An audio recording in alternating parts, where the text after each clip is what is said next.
Friends, welcome to my channel Clinical Biochemistry by Dr. P.K. Prabhakar. Today we are going to talk about another inborn metabolic disorders of amino acid metabolism, and that is Alkaptonuria. What is Alkaptonuria? Something I have some basics I have told you in my previous lectures, but again we are going to talk about in the details. This Alkaptonuria is similar to phenylketonuria. This is also a metabolic disorder of the phenylalanine and tyrosine amino acid metabolic process. So, in the previous video we have discussed about phenylketonuria, where phenylalanine was converted to the tyrosine. Phenylalanine is an essential amino acid, tyrosine is non-essential amino acid, and if you see phenylalanine and tyrosine both are glucogenic and ketogenic amino acids.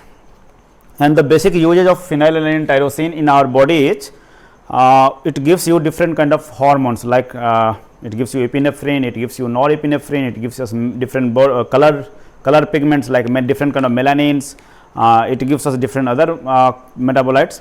So, that is the use of phenylalanine and tyrosine. Out of these things, phenylalanine does not have too many of usage. Phenylalanine is having only two important functions in our body. First function is phenylalanine is participate in the protein synthesis, and second important function of phenylalanine is it has to convert it to the tyrosine. So, this is second most important function other than the protein synthesis synthetic functions. So, this tyrosine is now then converted into different metabolic process. In the previous video also I have told you this both phenylalanine and tyrosine is glucogenic and ketogenic in the nature, because it gives you glucose as well as the ketone body.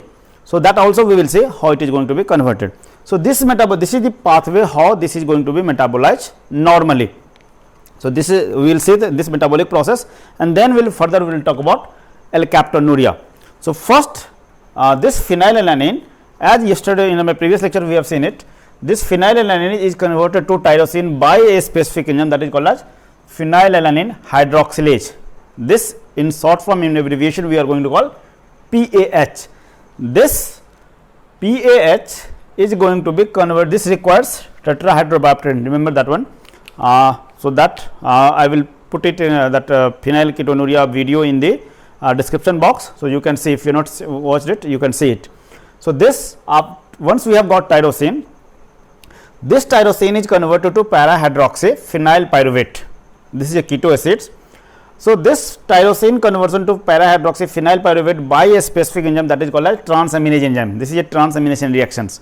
So, here we require alpha ketoglutarate and glutamate will be the product. So, the tyrosine and alpha ketoglutarate, this is amino acid, and the keto acid is alpha ketoglutarate, both reacts, and ultimately this will be converted to the keto acids, and alpha ketoglutarate will be converted to glutamate, like it will be like this one. So, we are having alpha ketoglutarate as a keto acid, and it will be give you glutamate. So, this is a transamination reactions, and every transamination reactions normally requires PLP as a cofactor, that already we have seen in the transamination video. Then this para-hydroxy phenylpyruvate is converted to homogentisate acid. This homogentisate or homogentic acid conversion is done by the enzymes which works on this para-hydroxy phenylpyruvate. The enzyme's name is para-hydroxy phenylpyruvate dioxygenase. This enzymes is a copper containing enzymes. So, this enzymes requires copper as a cofactor, plus it also requires vitamin C. The two most important feature of this reaction is, this conversion reaction is, here we are having decarboxylation also plus hydroxylation also, means water as well as carbon dioxide is going to exit from this pathway. So, here we are having removal of carbon dioxide plus water. So, that is important feature. Now, this homogentic acid will go for further metabolize further process, where it gives us 4-malloacetoacetate by a enzyme.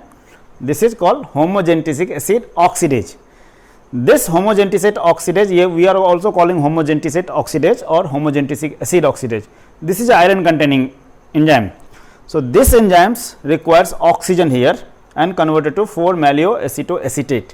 This 4-malloyl acetoacetate is isomerized and gives us 4-fumaryl acetoacetate by a isomerase enzyme. and this 4-phenyl acetoacetate is going to be hydrolyzed, degraded, divided into two different fragments. One fragment is fumarate, other fragment is acetoacetate by a specific enzymes, that is called as phenyl acetoacetate hydrolase. So, this is hydrolase, means with the involvement of water it is going to be lyzed into two fragment, fumarate and acetoacetate. The fate of this fumarate, it is one of the intermediate of Krebs cycle, citric acid cycle. So, either it will go to the TCA cycle for further metabolic process metabolized, or it will give me glucose through via gluconeogenesis process. So, fumarate is a substrate for gluconeogenesis also. So, by this fumarate gives me glucose. So, phenylalanine and tyrosine, by this process it works as a glucogenic amino acid. Now, this acetoacetate is a substrate which works as the 3-carbon compound for this formation of different odd chain fatty acids. So, there it gives me fatty acid. So, here it is ketogenic. So, initially I have told you phenylalanine and tyrosine works as both glucogenic and ketogenic amino acid. So, this is how it is will be working as glucogenic and ketogenic. Now, this is the whole metabolic process. So, we require 1, 2, 3, 4, 5, 6 enzymes. So, this 6 enzymes roughly gives, means all enzymes are going to give me different kind of inborn neurometabolic diseases. So, we are having 5 different kind of inborn neurometabolic disorders by blocking every enzymes. So, we will say one by one. So, if this enzyme will be blocked, we will have phenylketonuria. So, this is the disease which we have already discussed. So, if this phenylalanine hydroxylase will be blocked, we are having defective phenylalanine hydroxylase, we will have phenylketonuria disorders. If this tyrosine transaminase enzymes will be blocked, we will have tyrosinemia type 2 disorders. So, if this will be blocked, we will have tyrosinemia type 2 disorders. If we are having this para-hydroxyphenyl pyruvate dioxygenase deficiency, or it will be means defective, it will cause us, it will gives us neonatal tyrosinemia. So, this blockage gives me neonatal tyrosinemia. So, first phenylalanine hydroxylase, phenylketonuria, means tyrosine transaminase, tyrosinemia type 2, para-hydroxyphenyl pyruvate or dioxygenase gives me neonatal tyrosinemia. Now, homogentisate acid oxidase, if this enzyme will be blocked, we will have a very important disease, that is called as Alkaptonuria. So, this Alkaptonuria is going to be caused because of the defective homogentisate oxidase, which we are going to see today. We are going to see now. If this enzyme or this enzyme will be blocked, we will have a same disease. That disease we are going to call tyrosinosis. So, this one and this one leads to tyrosinosis, or we are going to call tyrosinemia type 1. Tyrosinemia type 1.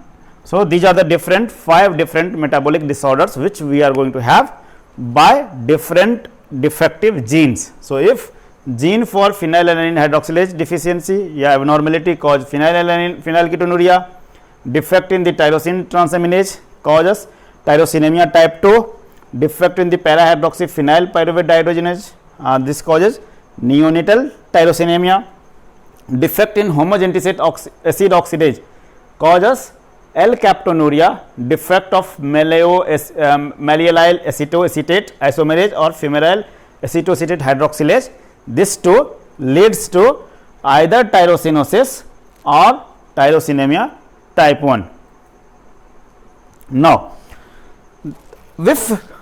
so we are not going to say all the disease now, we will say only Alkaptonuria.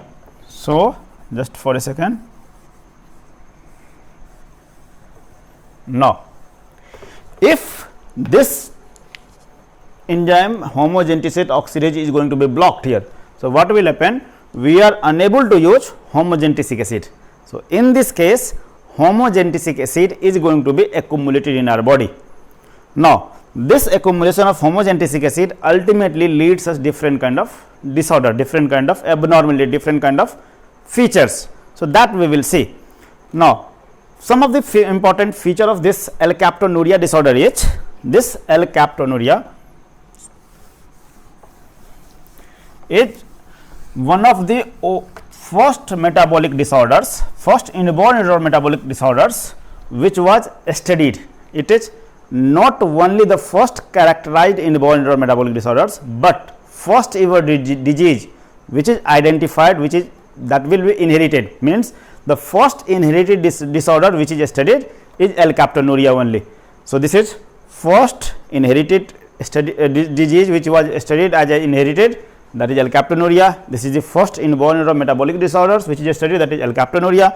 So, on the basis of this one only, Garrod has studied, Garrod had given the term inborn metabolic disorder. So, this is the almost oldest or the first ever inborn metabolic disorders.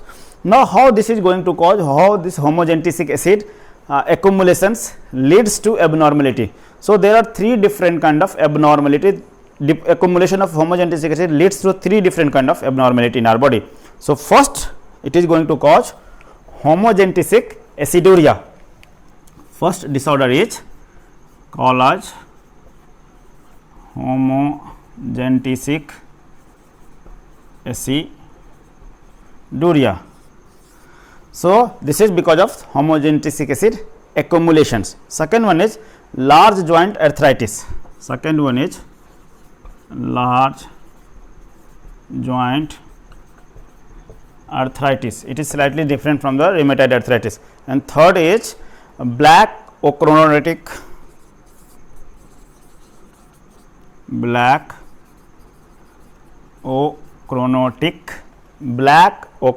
pigmentation of cartilage of ochronotic pigmentation of cartilage and connective tissue. So, we will see one by one how this is going to happen. First, we are having, because of this disease is caused because of the defect of homogentic acid oxidase. Homogentic acid oxidase. So, because of this one, we are having accumulation of homogentic acid in our body. So, this homogentic acid or homogentisate is going to be accumulated in our body. So, the first this accumulated homogentic acid is going to be converted into quinone derivative, that is called as benzoquinone acetate by, it is converted to benzoquinone acetate,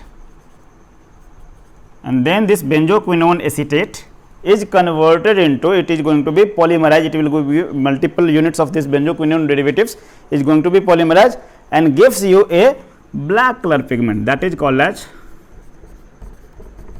Alkapton.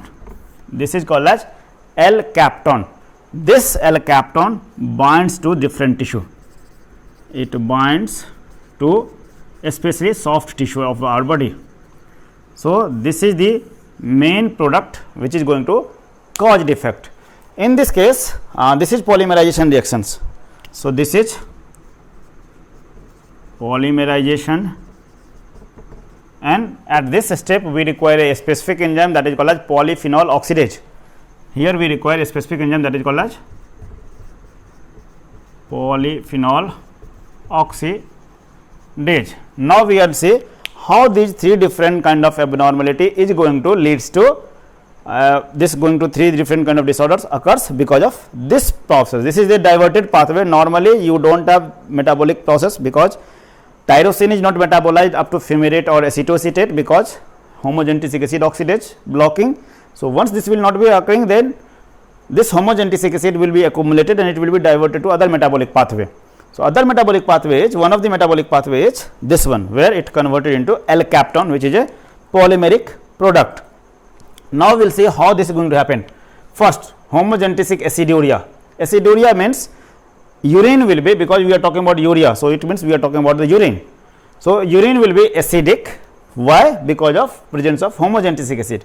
when body is having too much amount of homogentic acid accumulation, this will be excreted into the urine, and because of this acid presence into the urine, urine will be acidic. So, here it is acidic urine because of the presence of homogentic acid. So, it is called as homogentic aciduria. So, that is one of the things which is caused because of homogentic acid in the urine presence. Now, second one is large joint arthritis. This is a solid substance. So, this Alkapton is a black solid substance, it can be precipitated. So, if this is going to be deposited between the joints, between the soft tissue, between the different connective tissue, I have told you it will connect joints between the vertebra, different kind of joints, different connective tissue, different vertebra. So, that word we are if it is going to be deposited between the joints, between the vertebra, between the soft tissue, nose, ears, ear pinna. So, then we are going to call ochronotic, ochronosis. The disease form is called as ochronosis.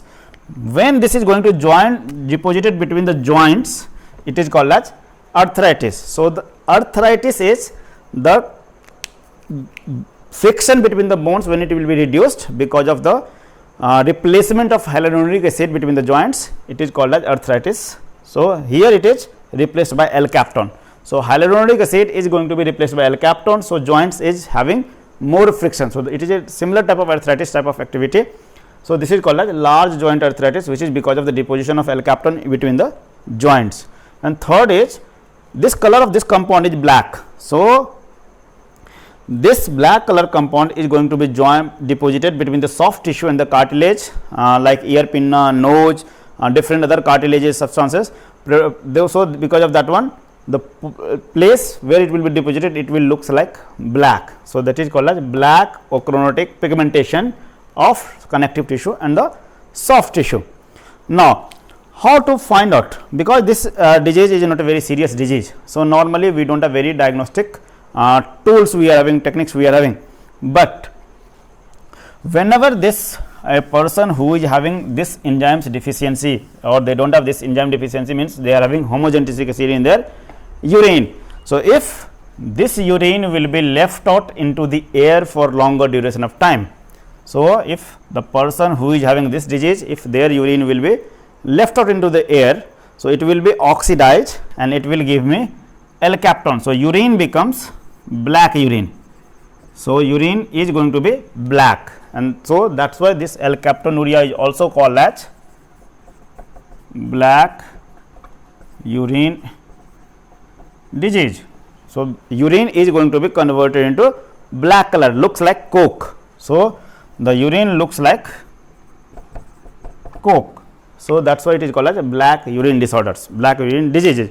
So, many Alkaptonuric patients suffer from arthritis because of the deposition between the joints, and especially if it is going to be deposited into the soft tissue, that portion is going to be looks like black. Now, because of homogentic acid works as a strong reducing agent, this homogentic acid works as a strong reducing agent.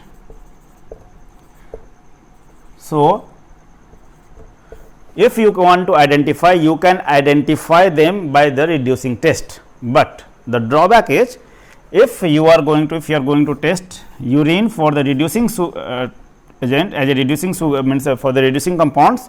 So, there are number of other reducing agent is also present in the urine like sugars. So, any other reducing compound like glucose, fructose or any other sugars or any other compound will be there in the urine, that will give you false positive result. So, it is a drawback. Otherwise, this can be identified to semi you can call it confirmatory test, that is called as ferric chloride test. One is it is ferric chloride test. This test we have already seen in case of phenylketonuria. There we have two tests, one was Guthrie test, other one was ferric chloride test. Guthrie test was by using the bacterial strains, that was Bacillus subtilis, and second one was ferric chloride test. This was a non confirmatory test. Similarly, here also it is a non confirmatory test. The second test we can do for this one is that is also non confirmatory test, that is called as silver nitrate test. So, second test we can do silver nitrate test. So, And these are the two partially you can call it semi-confirmatory test. Now, how to treat this patient, a person who is having alkaptonuria, how to treat them? We do not have any kind of management strategy, or we do not have any medicines. The only thing is you have to give person a phenylalanine tyrosine restricted diet, means his diet should not contain too much amount of phenylalanine, too much amount of tyrosine. So, the person should avoid any food, any diet which contains phenylalanine tyrosine. So, this is all about alkaptonuria. Hope you have understand it. If you have any query, any comments, you can write in the comment box. If you have not subscribed my channel, please subscribe it. So, thank you very much. Have a nice day.